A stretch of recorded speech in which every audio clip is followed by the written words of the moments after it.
রহমতুল্লাহি আবরাকাতুহু।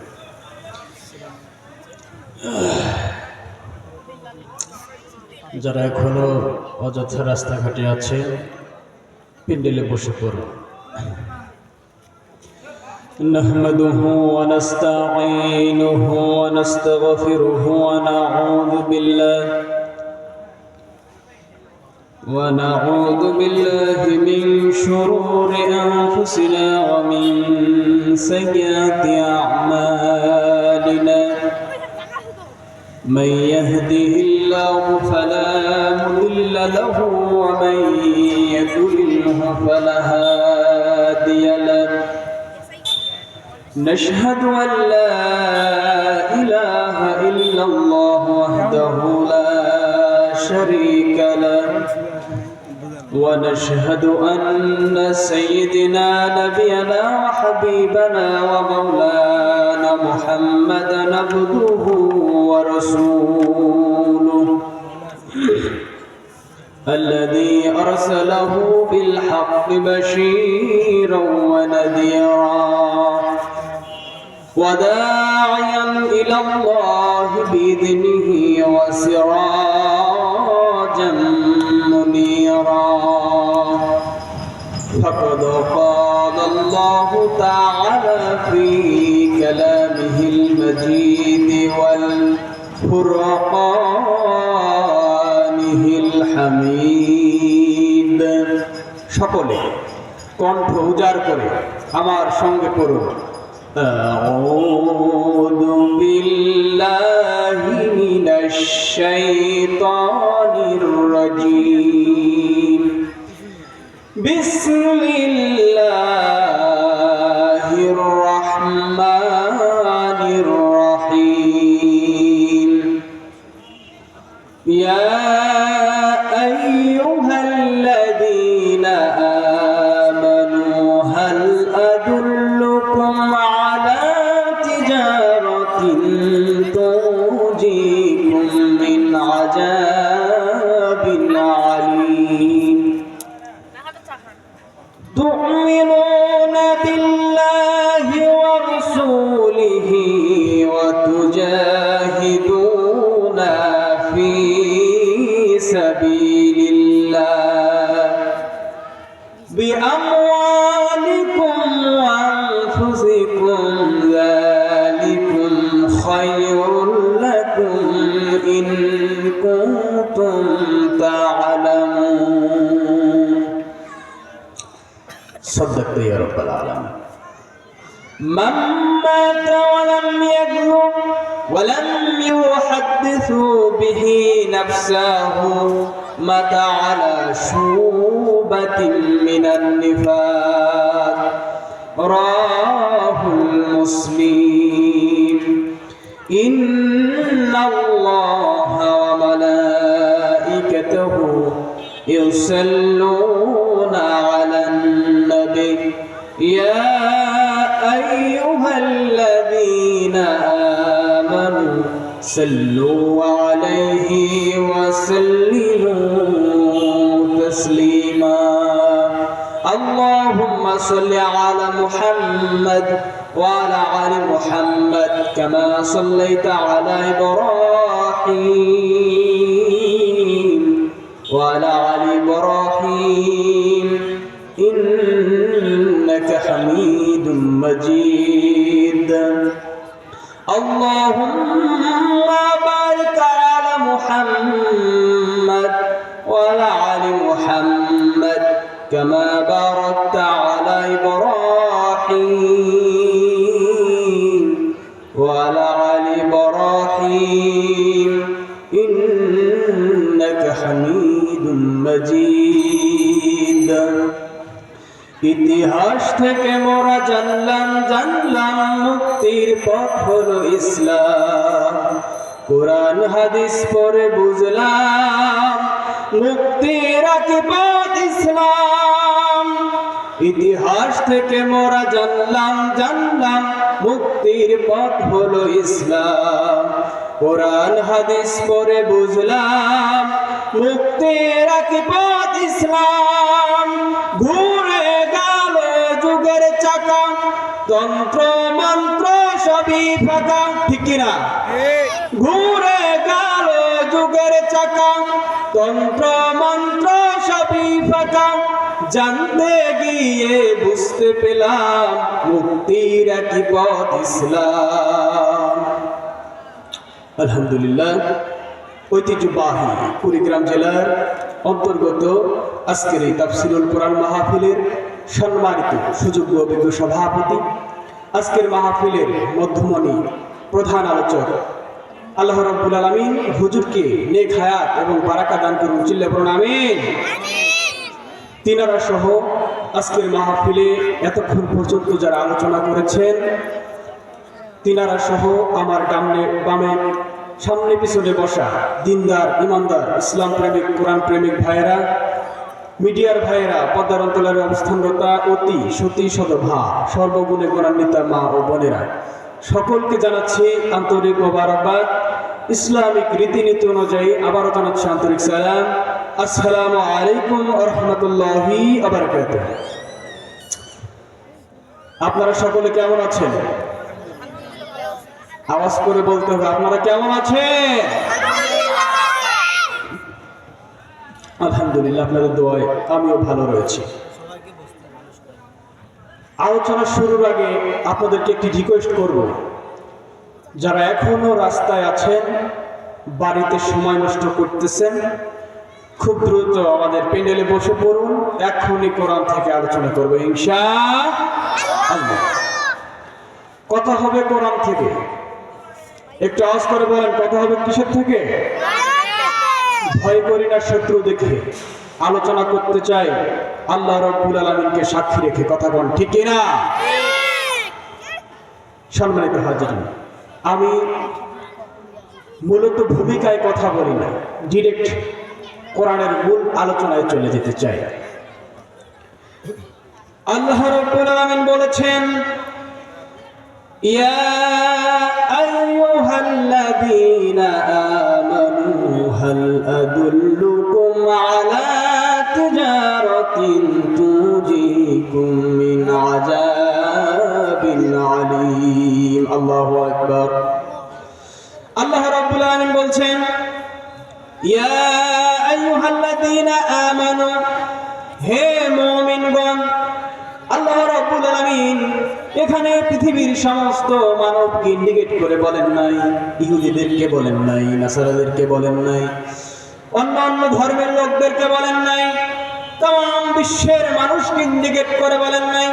আল্লাহ রাব্বুল আলামিন শুধুমাত্র যারা মুমিন তাদেরকে ডেকে ডেকে বলছেন, ইয়া আইয়ুহাল্লাযীনা আমানু, হে মুমিনগণ, হাল আদুল্লুকুম আলা তিজারাতিন, এমন একটা আমলের কথা, এমন একটা ব্যবসার কথা কি তোমাদেরকে বলে দেব না, যে আমল করলে, যে ব্যবসা করলে তুজিকুম মিন আযাবিন আলীম। আল্লাহু আকবার।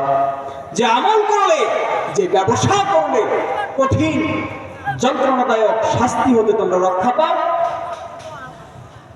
আচ্ছা বলেন, একটা আমল, একটা ইবাদত করলেই যদি জাহান্নামের আগুন আমাদের উপর হারাম হয়ে যায়, সে আমল কি আমাদের করার দরকার আছে না নাই?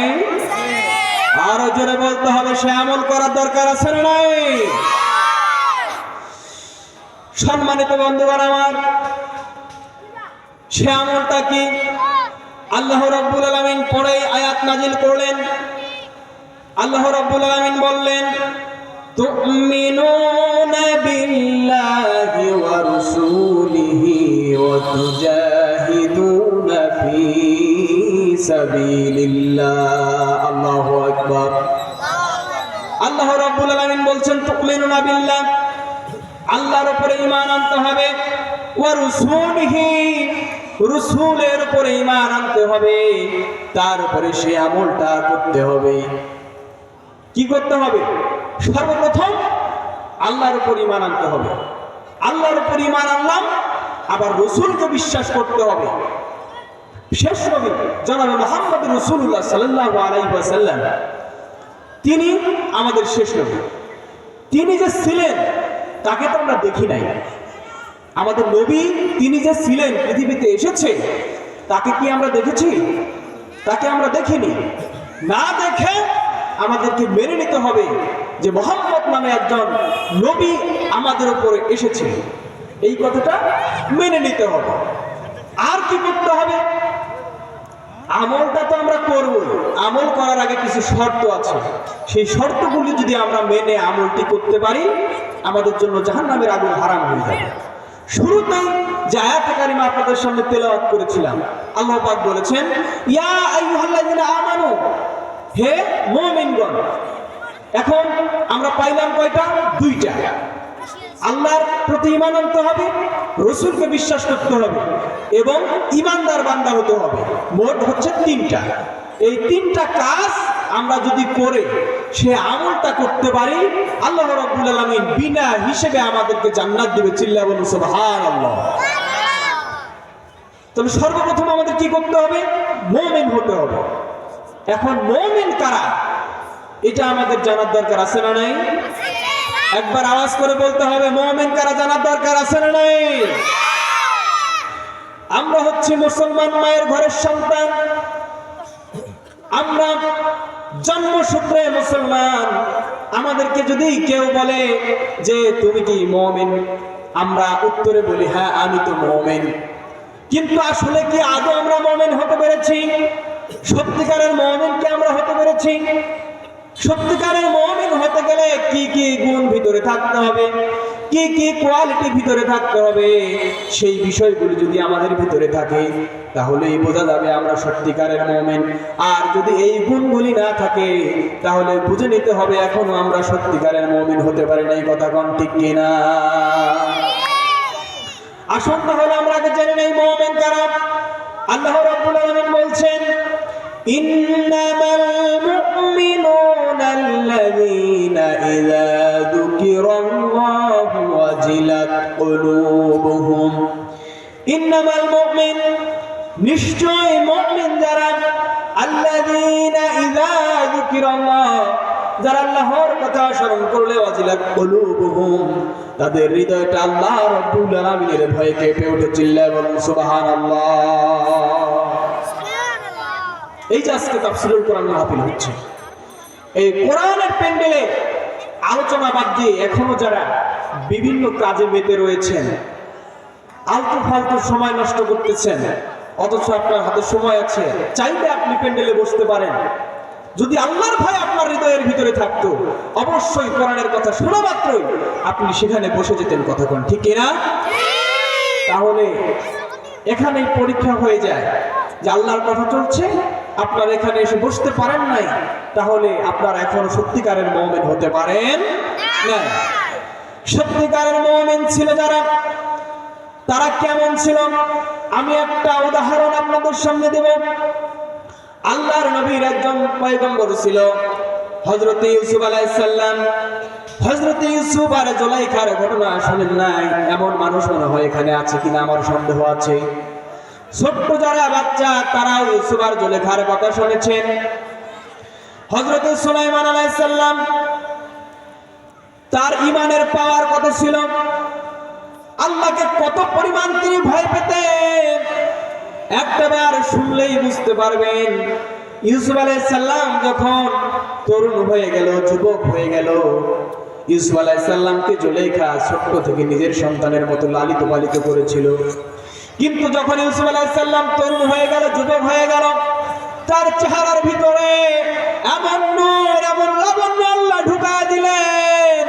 তার চেহারার লাবণ্য আর নূর দেখে তদানীন্তন সময়ের সমস্ত নারীগুলি পাগল হয়ে গেল। চিল্লায়া বলুন সুবহানাল্লাহ। যেই জুলাইখা ইউসুফকে নিজের সন্তানের মতো লালিত পালিত করেছে, ওই জুলাইখা ইউসুফ আলাইহিস সালামের প্রেমে পড়ে গেল। ইউসুফ আলাইহিস সালামকে পেতে কেমন বাসনা জাগলো। চিল্লায়া বলেন নাউজুবিল্লাহ। ইউসুফ আলাইহিস সালামকে পেতে চাইলেন, কিন্তু ইউসুফ আলাইহিস সালাম ছিলেন মুমিন। ইউসুফ আলাইহিস সালাম কি ছিলেন? মুমিন। ইউসুফ আলাইহিস সালামকে জুলাইখা বিভিন্ন কুপ্রস্তাব দিতে লাগলো, কিন্তু জুলাইখা তার কুপ্রস্তাবে রাজি হলেন না, তার কুপ্রস্তাব মেনে নিলেন না। একের পর এক তিনি কুপ্রস্তাব দেন আর ইউসুফ আলাইহিস সালাম প্রত্যাখ্যান করেন। জুলেখা বুঝতে পারলো এইভাবে ইউসুফকে আমি পাবো না, আমার অন্য উপায় দেখতে হবে। জুলেখার স্পেশাল দাসী ছিল, দাসীর নাম ছিল কালিমামা। জুলেখা দাসীকে ডাকলেন, ডেকে বললেন, ও কালিমামা, তুমি আজকে রাত্রি ইউসুফের কাছে যাবা, ইউসুফের কাছে গিয়ে বলবা আমি ইউসুফকে ডেকে পাঠিয়েছি।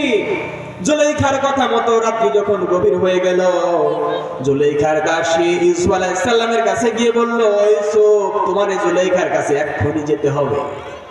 ইউসুফ আলাইহিস সালাম বললেন, না না না, আমি যেতে পারবো না।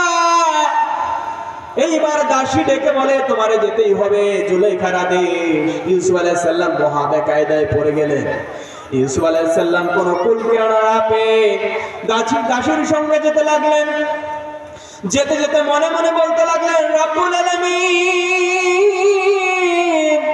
জীবনে কোনো অন্যায় করি নাই, গুনাহ করি নাই, তোমাকে ভয় করেছি, আজকে আমি তোমার উপরে ভরসা করে গেলাম, আমার ঈমানটা তুমি বাঁচিয়ে দিও। চিল্লায় বলুন সুবহানাল্লাহ।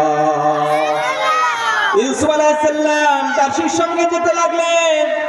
দাসীর সঙ্গে যখন যাচ্ছিলেন, জুলেখা ইউসুফকে বন্দী করার জন্য একটা নয়, দুইটা নয়, 7টা গেটের ব্যবস্থা করলেন। ইউসুফ আলাইহিস সালাম একটা করে গেট পার হয়, আর জুলেখার অন্য দাসীগুলি একটা একটা গেটে তালা লাগাতে থাকলেন। এইভাবে 7টা দরজা বন্ধ হয়ে গেল। লম্বা ঘটনা সংক্ষেপে বলতেছি, যখন 7টা দরজা বন্ধ করে দেওয়া হলো, ইউসুফ আলাইহিস সালাম ঘরের ভিতরে বন্দী হয়ে গেলেন। সামনে তাকায়, পিছনে তাকায়, ডানে তাকায়, বামে তাকায়, বের হবার কোনো রাস্তা নাই। কেমনে বের হবে? ইউসুফ আলাইহিস সালাম চিন্তায় পড়ে গেলেন। এইদিকে জুলেখা চাল নিচ্ছেন। জুলেখা ইউসুফকে বলতেছে, ইউসুফ, এখন তোমার আর কোনো বুদ্ধি নাই, কোনো উপায় নাই, কেমনে এখান থেকে বের হবা? তোমার কোনো কৌশল আজকে আর খাটবে না, সুতরাং আমি যা বলি তুমি মেনে নাও। ইউসুফ আলাইহিস সালামকে বলতেছে যে আমি যা বলি তুমি মেনে নাও, এখান থেকে কেমনে বের হবা? বের হওয়ার মতো কোনো চান্স নাই। ইউসুফ আলাইহিস সালাম মাথা নিচু করে রইলেন। জুলেখা ইউসুফকে প্রস্তাব দিতে লাগলেন, কিন্তু ইউসুফ আলাইহিস সালাম তিনি তার প্রস্তাবে রাজি হলেন না, কারণ তার ভিতরে, তার মনের ভিতরে, এক হৃদয়ের ভিতরে একজনের ভয় ছিল। চিল্লা বলতে হবে তিনি কে? আর জোরে চিল্লা বলতে হবে তিনি কে? ইউসুফ আলাইহিস সালাম তিনি যখন প্রস্তাবে রাজি হন না, এইবার জুলেখা অন্য সিস্টেম চালু করলেন। তার পরম থেকে একটা একটা করে কাপড় খুলে ফেলতে লাগলেন। ইউসুফ আলাইহিস সালাম যখন এই দৃশ্য দেখতে লাগলেন, তিনি মহা বিপদে পড়ে গেলেন। ইউসুফ আলাইহিস সালাম বললেন, রব্বুল আলামিন, আমি আর সহ্য করতে পারতেছি না। আল্লাহ রাব্বুল আলামিন তখন জিবরিলকে ডেকে ডেকে বললেন, ও জিবরিল, তুমি কি দেখতে পাও না? তাড়াতাড়ি করে যাও আর আমার বন্ধু ইউসুফের ঈমান বাঁচাও। চিল্লা বলুন আল্লাহু আকবার। জিবরিল আমিন পৃথিবীতে সর্বপ্রথম সবথেকে স্পিডে এসেছিলেন। তার 600 ডানায় একবারে ঝাপটা দিয়ে পৃথিবীতে অবতরণ করেছিলেন। সর্বপ্রথম ইউসুফের ঈমান বাঁচানোর জন্য এসেছিলেন। আর দ্বিতীয়বার যখন তায়েফের ময়দানে কাফের আর বেঈমানগুলি বিশ্বনবীর রক্ত ঝরিয়েছিল, তখন জিবরিল আমিন সর্বোচ্চ জোরে, সর্বোচ্চ গতিতে পৃথিবীর বুকে অবতরণ করেছিলেন। এই দুইটা সময়ে জিবরিল আমিন সর্বোচ্চ গতি নিয়ে, গতিবেগে তার 600 পাখায় ঝাপটানি দিয়ে পৃথিবীতে এসেছিলেন। চিল্লা বলুন সুবহানাল্লাহ। জিবরিল আমিন আসলেন, এসে বললেন, ও ইউসুফ, তুমি আল্লাহর উপর তাওয়াক্কুল করে, ভরসা করে সামনের দিকে দৌড়াও, আর আল্লাহ রাব্বুল আলামিন সব বাধা বিপত্তি উৎখাত করে তোমাকে ঈমান বাঁচিয়ে দিবে। চিল্লা বলুন সুবহানাল্লাহ। ইউসুফ আলাইহিস সালাম চক্ষু বন্ধ করলেন, বন্ধ করে আল্লাহর উপর তাওয়াক্কুল করে, ভরসা করে সামনের দিকে দৌড়ালেন। আল্লাহ রাব্বুল আলামিন একটা একটা করে সমস্ত দরজাগুলি খুলে ইউসুফ আলাইহিস সালামের ঈমান বাঁচিয়ে দিলেন। চিল্লা বলুন সুবহানাল্লাহ। ইউসুফ আলাইহিস সালামের ঈমান ছিল মুমিনের ঈমান। ইউসুফ আলাইহিস সালাম ছিলেন মুমিন, এ কারণে তিনি আল্লাহর উপরে ভরসা করে যখন সামনের দিকে দৌড়াচ্ছেন, তখন একটা একটা করে দরজা খুলে ইউসুফ আলাইহিস সালামের ঈমান যিনি বাঁচিয়েছিলেন, চিল্লা বলতে হবে তিনি কে? আমি যে জিনিসটা বোঝাতে চেয়েছিলাম, তাহলে মুমিন হতে গেলে সর্বপ্রথম যে গুণটা থাকার দরকার সেটা হচ্ছে কি, আল্লাহ রাব্বুল আলামিনের কথা স্মরণ করলে তার হৃদয়টা কাঁপতে শুরু করবে, কম্পন সৃষ্টি হয়ে যাবে। ঘরের ভিতরে ছিল শুধু ইউসুফ আর জুলেখা, পৃথিবীর কোনো থার্ড পারসন সেখানে ছিল না। ইউসুফ আলাইহিস সালাম চাইলে জুলেখার সাথে অনেক কিছু করতে পারতেন, কিন্তু তিনি কি করেছেন? করেন নাই। কারণ ভয় ছিল আল্লাহ। ইউসুফ আলাইহিস সালাম যখন সেখানে গিয়েছিলেন তখন থেকেই তার হৃদয় কাঁপতেছিল। এই কারণে তিনি অন্যায় আর অশ্লীল কাজে জড়িত হতে পারেন নাই। কথা কোন ঠিক কিনা? সম্মানিত হাজিরিন, তাহলে বুঝতে হবে যারা সত্যিকারের মুমিন তারা অন্যায় কাজ করতে গেলে, অশ্লীল কাজ করতে গেলে, কোনো ভালো কাজে বাধা দিতে গেলে তাদের হৃদয়ের ভিতরে কম্পন সৃষ্টি হবে, কাঁপতে থাকবে। ওই বান্দা বান্দির দ্বারা কোনো অন্যায় অশ্লীল খারাপ কাজ করা সম্ভব হবে না। এরপরে আসুন দেখি মুমিন হলে আর কি কি করতে হবে, কি কি কোয়ালিটি ভিতরে থাকতে হবে।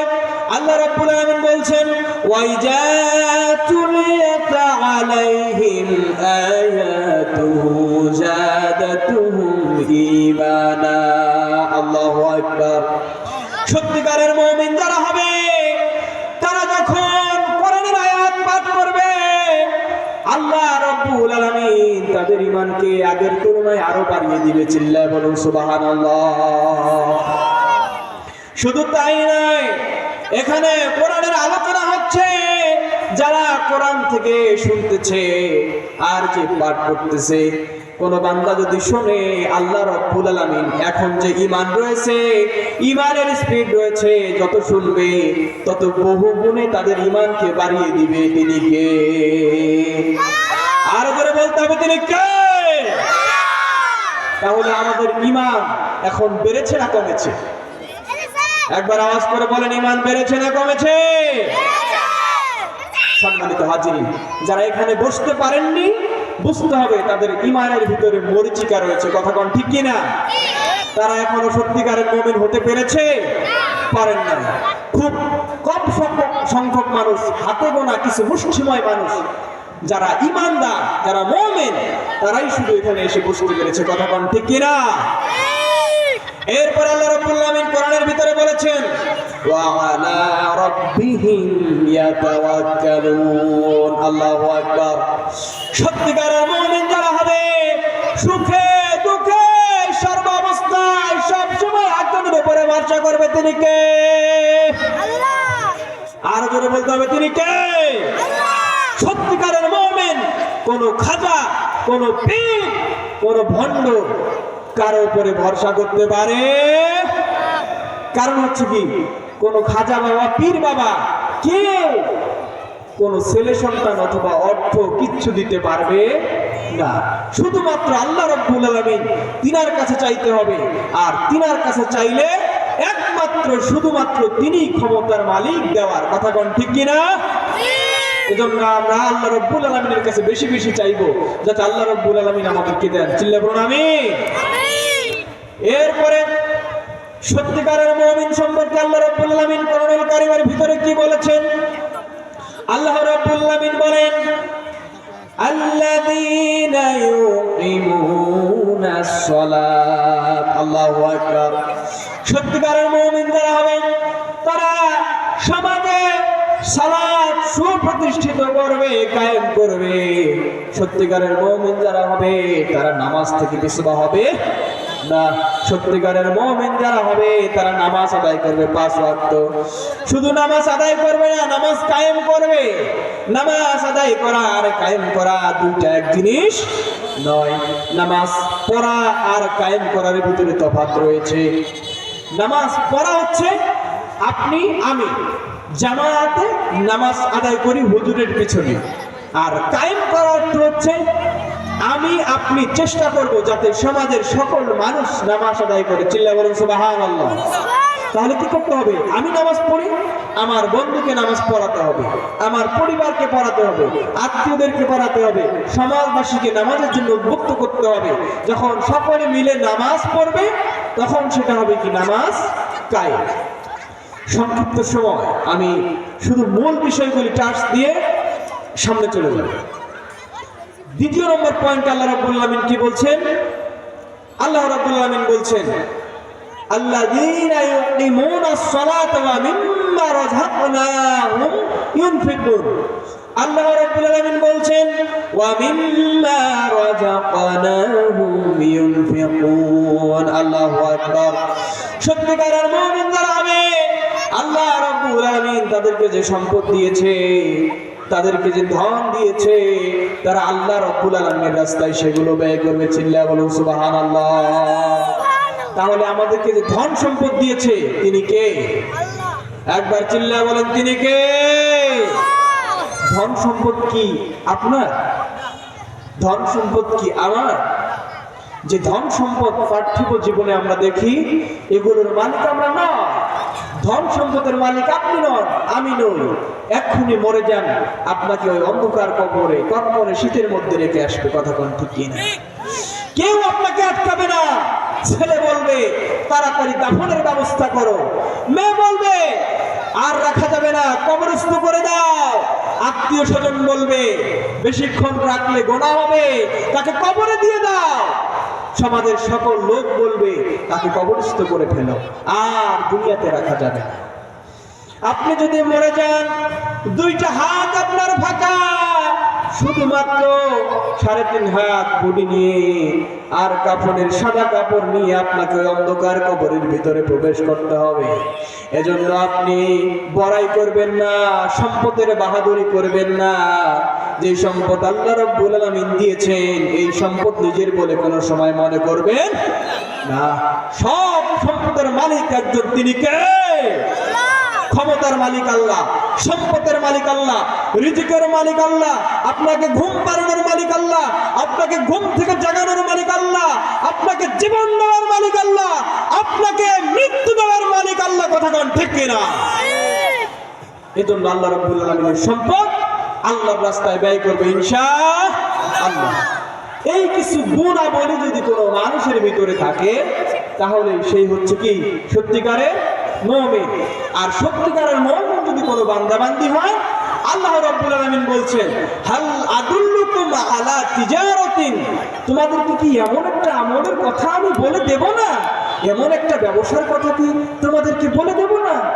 যে ব্যবসা করলে, যে আমল করলে যন্ত্রণাদায়ক জাহান্নামের শাস্তি হতে তোমরা রক্ষা পাও। আমরা বললাম রব্বুল আলামিন একটা মাত্র আমল করলেই যদি কঠিন যন্ত্রণাদায়ক শাস্তি হতে রক্ষা পাওয়া যায়, জাহান্নামের আগুন যদি আমাদের জন্য হারাম হয়ে যায়, কি আমল আমাদেরকে বলে দেন সেই আমল আমরা করতে চাই। সে আমল কি আমরা করতে চাই? আল্লাহ রাব্বুল আলামিন বলছেন তুমিনুনা বিল্লাহি ওয়া রাসূলিহি ওয়া তুজাহিদুনা ফি সাবিলিল্লাহ। তোমরা আল্লাহর প্রতি ঈমান আনবা, আল্লাহর প্রতি বিশ্বাস স্থাপন করবা। নবী বলে একজন আছে, আমাদের শেষ নবী রয়েছে, সেটা তোমরা মেনে নিবা।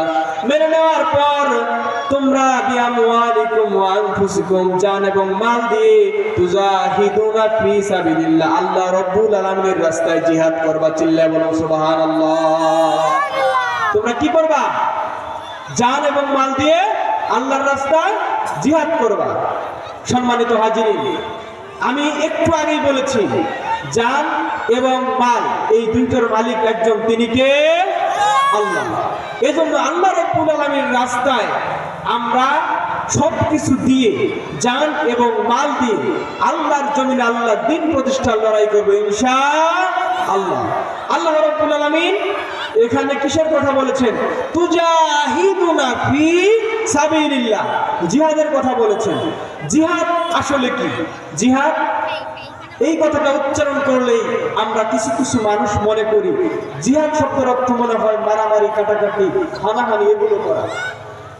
জিহাদ শব্দ উচ্চারণ করলে বর্তমান সমাজের কিছু ভদ্র মানুষ রয়েছে, তারা মনে করে আসলে জিহাদ মানে মনে হয় প্রতিবাদী কিছু, জঙ্গিবাদী কিছু।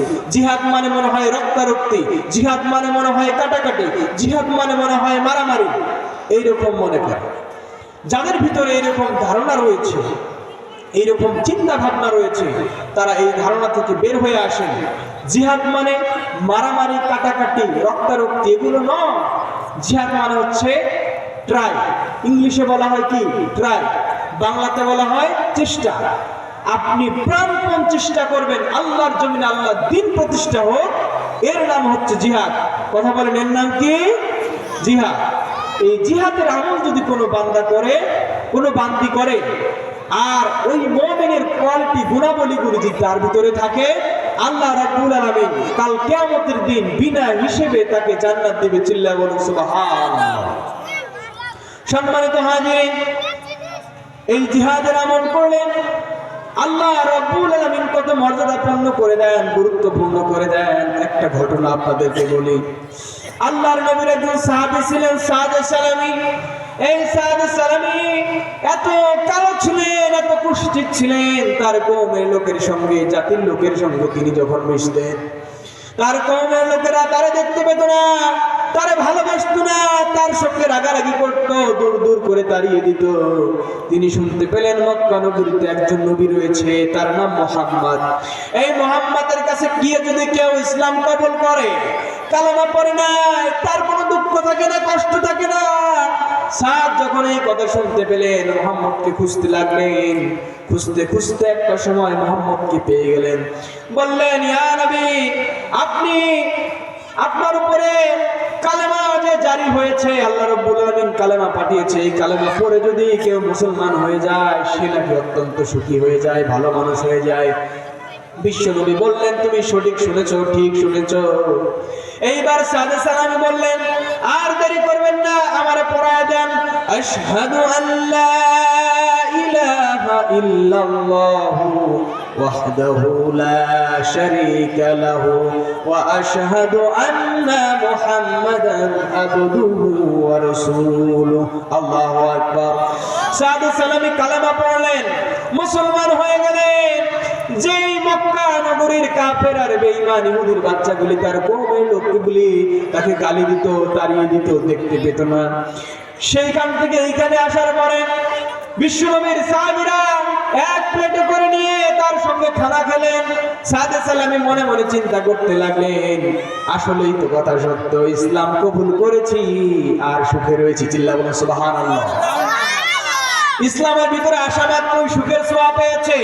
দিন কাটতে লাগলো, দিন অতিবাহিত হতে লাগলো। বিশ্বনবী একদিন সাদকে ডাকলেন, বললেন, ও আমার সাদ, তোমার ভিতরে আমার সব গুণাবলী দেখতে পাই, সব সুন্নাহগুলি দেখতে পাই, কিন্তু একটা সুন্নাহ এখনো তোমার ভিতরে নাই। চিল্লা বলুন সুবহানাল্লাহ। সাদ বলল, ইয়া রাসূলুল্লাহ, ইয়া হাবিবাল্লাহ, কোন সুন্নাহ এখনো আমি পালন করতে পারি নাই?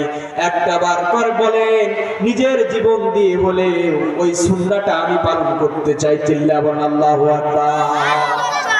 বিশ্বনবী বললেন, ও আমার সাদ, তুমি সব সুন্নাহগুলি পালন করেছো, কিন্তু আমার একটা সুন্নাহ এখনো তুমি বিবাহ করো নাই। সাদ কষ্ট পেলেন, তার চোখ দিয়ে পানি ঝরতে লাগলো। বললেন, ইয়া রাসূলুল্লাহ, ইয়া হাবিবাল্লাহ, আমি তো অত্যন্ত কালো, আমি তো অত্যন্ত কুষ্ঠিত, খুব কালো, আমাকে কে বিয়ে করবে? আমাকে তো কেউ মেয়ে দেয় না, কার সঙ্গে আমার বিয়ে হবে? বিশ্বনবী বলল, ও আমার সাদ, তুমি কষ্ট পেও না, তুমি দুঃখ পেও না, তোমার বিয়ের ব্যবস্থা হবে।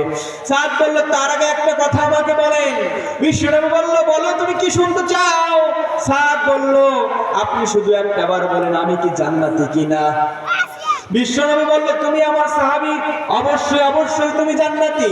সাদ এইবার হেসে দিলেন, বললেন, আমি যদি জান্নাতি হই, দুনিয়ার কোনো সুখ আর শান্তি আমার প্রয়োজন নাই। চিল্লা বলুন আল্লাহু আকবার। এইবার সাদ সালামীকে বিশ্বনবী বলল, তুমি এই মুহূর্তে চলে যাও মদিনার সব থেকে ধনী ব্যক্তি, তাকে গিয়ে বলবা যে তোমার কন্যার সঙ্গে আমার বিবাহ দেওয়ার জন্য বিশ্বনবী আমাকে পাঠিয়েছে। এইবার সাদ চলে গেলেন, যাবার পরে প্রস্তাব দিলেন। ওই ধনী ধনাঢ্য ব্যক্তি তার প্রস্তাব প্রত্যাখ্যান করলেন, কিন্তু যেই কন্যার সঙ্গে বিয়ে দেওয়ার জন্য সাদকে পাঠানো হয়েছিল, সেই কন্যা এই ঘটনা দেখতে পেলেন, শুনতে পেলেন। সাদ যখন ফিরে আসতেছিল, তখন ওই কন্যাটা বললেন, ওই মেয়েটা বললেন, ইয়া আবি, হে আমার পিতা, আপনি এটা কি করলেন? বিশ্বনবীর প্রস্তাব আপনি প্রত্যাখ্যান করেছেন। এই খবর যদি বিশ্বনবীর কানে যায়, তাহলে কিন্তু বিশ্বনবী আপনার উপরে আয়াতে কারিমা আল্লাহ রাব্বুল আলামিন নাযিল করে দিবে। বিশ্বনবী যদি মনোপূর্ণ হন, আপনার উপরে যদি আয়াতে কারিমা নাযিল করে আল্লাহ রাব্বুল আলামিন পৃথিবীর বুকে পাঠান, কাল কিয়ামতের দিন আপনি আসামির কাঠগড়ায় দাঁড়াবেন, এটা আমি সহ্য করতে পারবো না। এই ঘটনা শোনার পরে লোকটা তিনিও ভয় পেয়ে গেলেন এবং তার কন্যাকে বললেন, তুমি কি বিবাহের জন্য রাজি? তার কন্যা বললেন, হ্যাঁ আমি বিবাহের জন্য রাজি। এই লোকটা দৌড়ে বিশ্বনবীর দরবারে চলে গেলেন, গিয়ে বললেন, ইয়া রাসূলুল্লাহ, ইয়া হাবিবাল্লাহ, আমার কন্যার সঙ্গে আমি আপনার সাদের বিয়ের ব্যবস্থা করলাম। চিল্লায়া বলুন সুবহানাল্লাহ। এখন দেনমোহর নিয়ে হচ্ছে টানাটানি, সে তো অনেক গরিব, দেনমোহর কোথায় পাবে? বিশ্বনবী বললেন তুমি আমার সাহাবীদের কাছে চলে যাও। এইবার সাহাবীদের কাছে চলে গেলেন, একজনের কাছে যেতে লাগলেন, কিছু কিছু করে মুদ্রা দিতে লাগলো। স্বর্ণ মুদ্রাগুলো নিয়ে আসলেন। বিশ্বনবী 200 মুদ্রা তার দেনমোহরের জন্য রাখলেন, আর বাদ বাকি কিছু মুদ্রা নিয়ে তাকে বাজারে পাঠিয়ে দিলেন বিয়ে সরঞ্জাম কেনার জন্য। সাদ সালামী অনেক আনন্দে সরঞ্জামাদি কিনতেছেন, কিনা শেষ, এখন তিনি বাড়িতে ফিরবেন। ফেরার পথে তিনি শুনতে পেলেন বিশ্বনবীর একজন সাহাবী বলতেছেন, আল জিহাদ, আল জিহাদ, আল জিহাদ, আল্লাহু আকবার। বিশ্বনবীর সাহাবী বলতেছেন, সাদে সালামী বললেন, ভালো করে শুনলেন, শুনে দেখতে পেলেন, বুঝতে পেলেন যে বিশ্বনবীর সাহাবারা জিহাদের ময়দানের জন্য ডাকতেছেন। সাদ এবার চিন্তা করলেন, আমি যদি আমার নবীকে রেখে বিয়ের আসরে যাই, আর আমার নবী যদি জিহাদের ময়দানে গিয়ে ক্ষতবিক্ষত হয়, কাল কিয়ামতের দিন এর জবাব আমি আল্লাহ রাব্বুল আলামিনের কাছে দিতে পারবো? এইরকম চিন্তা করলেন। চিন্তা করার পরে সাদ সালামী তার সব কিছু দোকানিকে ফিরিয়ে দিলেন, দিয়ে বললেন, তুমি আমাকে একটা লম্বা তরবারি আর একটা ঢাল দিয়ে দাও, এগুলো আমার প্রয়োজন নাই। দোকানদার অবাক হলেন, সব কিছু ঘুরিয়ে নিয়ে তাকে একটা ঢাল আর একটা তরবারি দিয়ে দিলেন। ওই ঢাল আর তরবারি নিয়ে সাদ সালামী সবার আগে জিহাদের ময়দানের দিকে রওনা দিলেন। জিহাদের ময়দানে গেলেন, যাবার পরে তিনি অসংখ্য কাফের আর বেঈমানের বাচ্চাগুলিকে কচুকাটা করে একটা সময় নিজেও শহীদ হয়ে গেলেন। চিল্লাল্লাহু আল্লাহু আকবার। সাদ সালামী ইন্তেকাল করলেন, শাহাদাত বরণ করলেন। বিশ্বনবী সাহাবারা সহ জিহাদের ময়দানে আসলেন। জিহাদের ময়দানে এসে দেখতে পেলেন একজন সাহাবী জিহাদের ময়দানে পড়ে রয়েছে, কিন্তু কেউ তাকে চিনতে পারছে না। অত্যন্ত কালো ছিল সেই মানুষটাকে আল্লাহ রাব্বুল আলামিন এত নূর দিয়েছেন, সেই মানুষটা নূরে ঝলমলাচ্ছে। চিল্লায় বলুন সুবহানাল্লাহ। তাকে কেউ চিনতে পারছে না। কালো মানুষটা হঠাৎ করে নূরে নূরান্বিত হয়ে গেছে। একটা কালো মানুষ যদি বিউটি পার্লারে গিয়ে মেকআপ করে আসে, তাকে চেনা যায়? সহজে চেনা যায় না। আল্লাহ রাব্বুল আলামিনের নূর তাহলে কত এক্সক্লুসিভ, সেই নূর তার ভিতরে ঢুকিয়েছে, তাহলে সেই নূর পাওয়ার পরে তাকে কি আরো চেনা সম্ভব? একবার চিল্লায় বলেন, চেনা সম্ভব? সম্ভব নয়। বিশ্বনবীর সাহাবীরা তাকে চিনতে পারেন না। বিশ্বনবী বললেন, অবাক হবার কিছু নাই, তোমরা চিনতে না পারো, কিন্তু আমি চিনেছি। এইটা আর কেউ নয়, এইটা হচ্ছে আমার পাগল সাহাবী সাদ। চিল্লায়া বলুন সুবহানাল্লাহ। সম্মানিত বন্ধুগণ আমার, শুধুমাত্র জিহাদের ময়দানে গিয়ে শহীদ হওয়ার কারণে কালো মানুষকে যদি আল্লাহ রাব্বুল আলামিন নূরে নূরান্বিত করতে পারেন, তাকে যদি আল্লাহ রাব্বুল আলামিন নূর দিয়ে আলোকিত করতে পারেন, সে আমল যদি আমরা করি, আমাদেরকেও জান্নাত দিতে পারে একজন। চিল্লায়া বলতে হবে, তিনি কে? চিল্লায়া বলেন, তিনি কে? সম্মানিত বন্ধুগণ আমার, তাহলে জিহাদ ফি সাবিলিল্লাহর আমল যদি আমরা করতে পারি, আল্লাহ রাব্বুল আলামিন এই সাদ সালামীর মতো আমাদের সকলকে জান্নাত দিয়ে দিবে। চিল্লায়া বলুন সুবহানাল্লাহ। আলোচনা অনেক গভীর, আমি কেবলমাত্র আলোচনার মূল পয়েন্টের ভিতরে ঢুকেছি। ইতিমধ্যে আমার কাছে চিরকুট এসে গিয়েছে। আমার সময় অতি সংকীর্ণ থাকার কারণে আমাকে শেষ করতে হবে। তো আমার জন্য সকলে দোয়া করবেন। আল্লাহ রাব্বুল আলামিন কোরআনের জন্য, ইসলামের জন্য আমাকে যেন মৃত্যু কবুল করে, চিল্লা বলুন আমিন। আর যদি আবারও কোনোদিন আপনার সাথে আমার সাথে দেখা হয়, আপনাদের সঙ্গে দেখা হয়, কোরআনের কথা হবে ইনশাআল্লাহ। আল্লাহ রাব্বুল আলামিন সকলকে সুস্বাস্থ্য এবং দীর্ঘায়ু কামনা করুন, এই আশাবাদ ব্যক্ত করে, সকলের মঙ্গল কামনা করে আমি আমার সংক্ষিপ্ত বক্তব্যের এখানে ইতি টানলাম। ওয়া আখির দাওয়ানা আলহামদুলিল্লাহি রাব্বিল আলামিন। আসসালামু আলাইকুম ওয়া রাহমাতুল্লাহি ওয়া বারাকাতুহু।